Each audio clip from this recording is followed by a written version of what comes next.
Why not try to make fun of James Harden? Okay, James Harden is having a heck of a first season as the Rockets point guard, but his success may be getting to his head. In a recent interview with The Vertical, he was asked if he was the best point guard or best player in the league, to which he replied simply, I am. I am. He's like the Pete Weber of the NBA. Yo soy. Careful. Oh, yeah, right? James Harden deserved the title best anything. I'm on my best behavior for the next 4 years. I don't know what to do. Trust me. Yeah, you're right. Best anything, like not. The best anything. I like how he had to ask best point guard or player.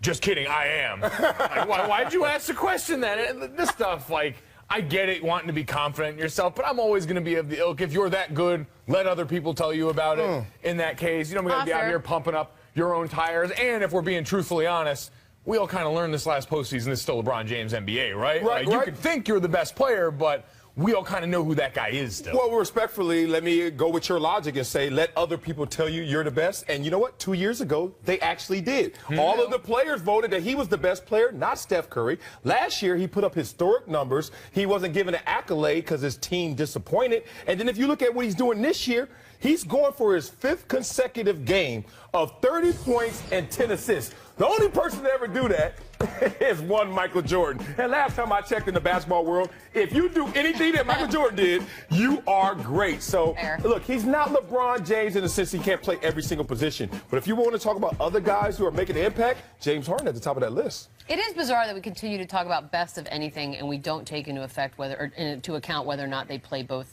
offense and defense. That's always going to bother me about that conversation. It does, but I understand that if you're so good at one thing, Steph Curry's the one that comes to mind there. If you're so overwhelming on one side, you can lack a little bit on the other, and your overall impact is still going to be there. But overall impact, you talk about because his team hasn't been good.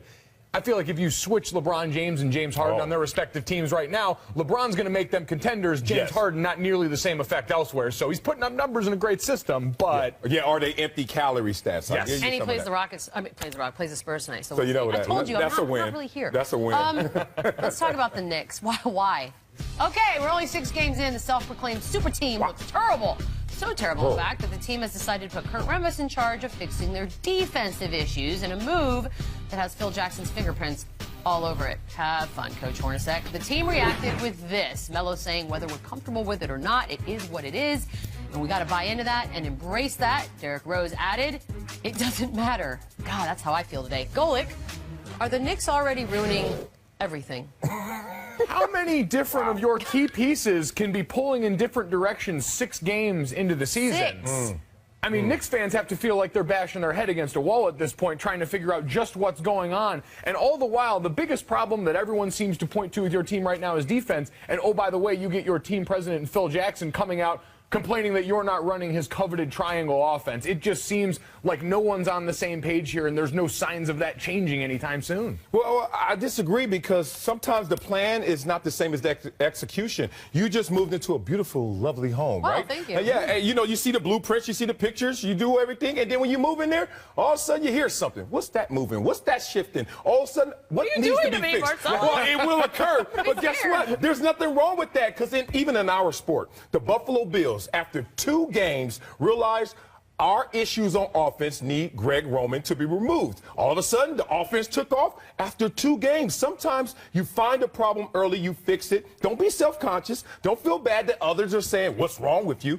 Fix the issues early and move forward. Okay, but do we worry, though, that as much as people love Phil Jackson, that what he tries to do at some point seems antiquated, perhaps? Yeah. We're just doing the same thing over and over. You said it, like a lot of parts pull into different places. Yeah, anytime you got people rowing all in different directions, and when the guy you bring in to solve your defensive problem in his 2 years as a head coach in the NBA ranked near the bottom of the league, that's not good. Maybe not up to the task. I hear you. Not quite there. We got a little football for you. The NFL season has been filled with bad or just completely missed officiating calls, including Richard Sherman's block. So bad. All of the hits we've seen on one Cam Newton, and of course the very popular phantom fumble. Some have said the problem is the refs are not full-time employees, but former VP of officiating Mike Pereira disagrees, told Monday Morning Quarterback, I can't fathom what a side judge would do all week to get better and make better calls on Sunday. Read the rule book? Watch a lot more tape? Basketball officials work basketball all the time. They get criticized all the time. Baseball umpires, same thing. I mean, when you put it that way, it seems like a good counter-argument, but then you think, well, you get what you pay for, and you're kind of doing a halftime thing. Is this something we can look to, like perhaps having full-time NFL guys? I think if you're the league right now, you're dealing with a bit of an image problem in a few ways. So you've got to battle against perception. Yep. And the perception here is that you not having full-time officials is bleeding into the way that they're going out there and performing. So even if for these officials the week-to-week process doesn't change, because we know these guys do spend a lot of time together watching tape, going over these things, if you give the outside world that vision of, all right, these are our full-time guys, they're here, and this is what they do, then at least if things go wrong, they've got one less thing they can point to and say that you as the league are doing wrong right now. Yeah, it is a perception issue, but I wouldn't cave to that pressure because the reality is you're supposed to work smarter, not harder or longer, by making these guys see things that are visual infractions, see call, make call, move on. I don't think studying for 10 more hours will make you see that call any differently or digest the book any differently. These guys are just losing in the moment. But that moment, I don't think you can be really trained any better than they are already. So I think it's almost overkill if you say, let's bring them in for a full-time effort from when you just have to be out there. Richard Sherman, that's offsides. Okay, Right. Josh Norman, that's hands to the face. You don't need to study that. Everyone sees that at home. But what is it? Just that we're just saving a few pennies? Is that why they're doing it this way? Well, I think that it started that way, and then it's worked, and then they don't see a better solution. Like he said, basketball, you see baseball, they all have their ills as well. So why would you make them full-time when you don't think that that margin will decrease the amount of bad calls? Personally, I don't care what they do, because all I really want to come back is replacement refs. Remember how great those guys were? Don't want to see it. We have fouls by both teams during the kick. We have illegal shift by the kicking team. After the kick,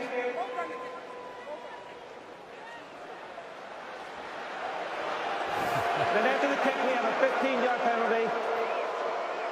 Chosen to re-kick, 5-yard penalty.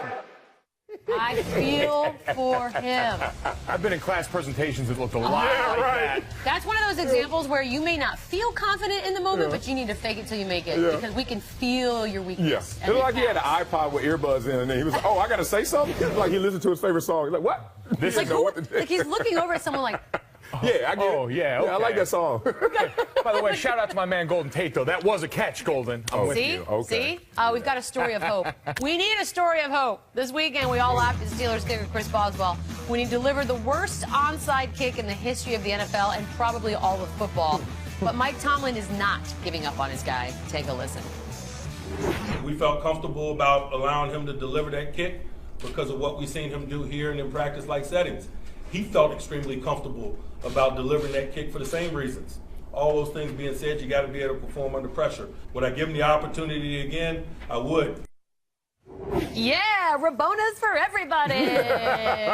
Are you excited to see that again? Absolutely.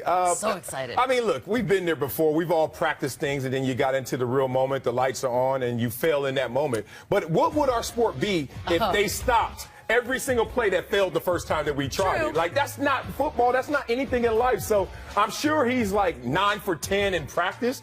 Then the lights get hot, and then all of a sudden he caves under pressure the first time. Try it again. I'm with Tomlin. His first pro Rabona was bound to go wrong. We all know that tends to happen with our first Rabonas as veterans of that particular experience. Yeah. Hey, that's why I love Mike Tomlin. Go out there and double down on it right now. He's not afraid of that. And that comes when you've got the job security that he does in Pittsburgh. That's a guy with a lot of clout around there, goes for it on fourth down when he wants and mixes in a few backwards kicks. Yeah, I'm with I did a little research because Rabona stems from the Spanish. The origin is to play hooky. Because I was like, why don't I know what this is? And so it's not just football, obviously, where you get to see these. Oh, a little Ferris Bueller. Wait. Oh, God. Wait. No? Oh. I think they need to ban this, actually. This needs to be outlawed. They're not going well. I think it looks like a lot of near sprained ankles. That's what I mean. Like, these guys are going to get hurt. Yeah. Yeah, that's not good. To me. That's not good. I don't know what y'all trying to do. I don't either. Coming up, Marcellus reveals which Portly football Who wrote Portland? player was good enough to be named Dude's Dude of the I worked out this morning, and I'm sure they did as well. This is SportsNation. Stop fat-shaming us. It's not right, especially after last night. Things are different. SportsNation is presented by Toyota. Let's go places. Around off the tank we go. Waka, waka, waka, block 'em.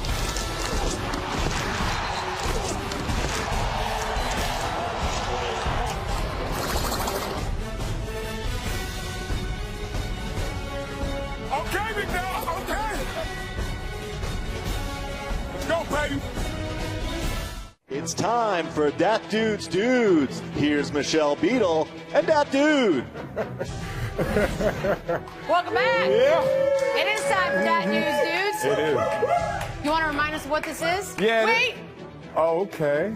All right. Let me see. This is no longer a welcome part of our set. Oh, no. And now we shall continue. Yeah, baby. Bam. All right, who are these guys? Oh, man, these are the unsung, the unheralded on the team. You know, we always see the guys who make the highlights, but who are the guys that really make the plays? You know, when you go out at night, you see the guy who's saying, hey, drinks on me. That's not that dude's dude. It's the one who went to the bathroom to make sure he didn't have to pay. Those are that dude's dudes. And let's start with honorable mention. Stressful. He's so big time. He's honorable mention for the second time. His name is Aaron Donald of the Los Angeles Rams. Let them see your numbers. This is an amazing play by an amazing player, Aaron Donald. As you can see, comes in from the three technique and gets the sack and shows love to everyone in attendance. Now, how does he get there? Aaron Donald, he pops up to set up. Usually this is bad because coaches want you to get off on a great first step, but he does it to throw off the timing of the offensive line's punch. Once the lineman punches too fast, too quick, he now attacks. This is a setup dance to figure out where should I attack. And then this is the best part about it. He turns his numbers to the sideline, meaning he turns his hips as well, which allows him to get around the offensive lineman for the sack. Honorable mention goes to Aaron Donald. Why can't he crack the medal stand, though? It's like he's so close 2 weeks in a row. He's too big time to actually be in that dude's dudes, but he does such amazing things every week, we try to throw him in. All right, that's fair. How about third place? Third place, let's go to Damian Wilson of the Dallas Cowboys. This play, telling on yourself, offensive line. Damian Wilson lined up, linebacker position.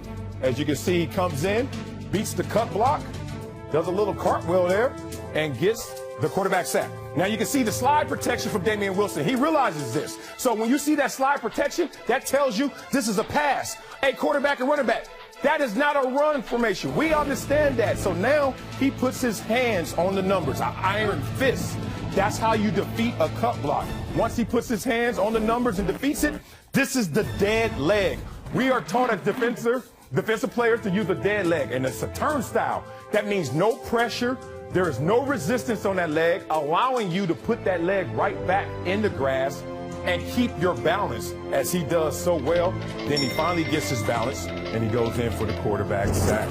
Amazing play there. Dead leg. So normal plays, when you hit me on my leg, I have resistance. Ouch. But on dead leg situations, you hit me, nothing's there. So now the offensive lineman thinks, or the running back thinks he has a block, but really, no resistance. Dead leg allows you to go forward. Dead leg. Dead leg. Second place, silver medal. Second place, let's go to Jordan Phillips from the Miami Dolphins. As I always tell people when they see me, don't let the fat fool you. We're going to see Jordan Phillips right here lined up. Inside technique. Oh, look at him jumping back like he's skinny. Oh, look at him with the hurdle. All of that from the big guy up front. Let me show you what the big ugly did. This is a jab read step. So when you do a jab step like this, this is allowing you to one, penetrate, but two, read what the offensive line is doing, what the play is doing in progression. Then it allows you to go back. What is his coverage responsibility? Right in the middle of the field, between the hashes. So you can see him now, locked on that receiver. Actually, he's going to run the route better than the receiver because of his responsibilities. Allows him to play right in front of that receiver. Soft hands. And then the most important part of it all, you got to get your Edwin Moses on. You got to get your hurdle on. And the big guy, don't let the fat fool you, gets over the hurdle, gets over the players, and makes a tremendous play. Okay, I got to be honest. Watching that was really good. So I don't know who could have possibly gotten first. Oh, there's a hurdle in that one. Yeah, but we scout the entire internet. We watch all the games 25 hours a day, and we found one by the name of James Hearns. Oh, sure. From Louisville. Is that how you say it? Or Louisville? Louisville. And let's go down to collegiate level and watch James Hearns lined up. Oh, at the defensive end position, the position that I love. And look at this silky move right here. I told you so is what James Hearns is telling you. You know why? Because watch this first step. That first step is a read step. I just told you about that read step. It allows you to see what's going on. Guess what's going on? The guard and center are sliding away, allowing the tackle to be on the island. Look at this L step, as we call it. An L step tells you I'm going to plant hard to the outside. And here comes this telegraph. What is the telegraph? A move that is going to go right to the inside. Oops. Hits him with that inside swim move because the offensive tackle doesn't read him correctly, and he's on the island, allowing James Hearns to get inside to that B gap and go in for the quarterback sack. That is our #1 play this week. I've found that swim move talk kills on a first date. Really? You should never do that? Yeah, you show it, you tell them, they know what's up. And they can see it coming. Yep, it's really good. Right? All right, we don't watch 25 hours a day, so we need your help. What do they need to do? Oh, you know what they need to do. You guys need to watch 25 hours a day, and when you're out there watching it, log on to Twitter, log on to social media, #DatDudesDudes, #DatDudesDudes. Send us the videos. You never know. You may be here next week. Prizes coming soon. We say that every week. Every week. We'll be right back, but first, a special message for Veterans Week, courtesy of one Manuel Sanders.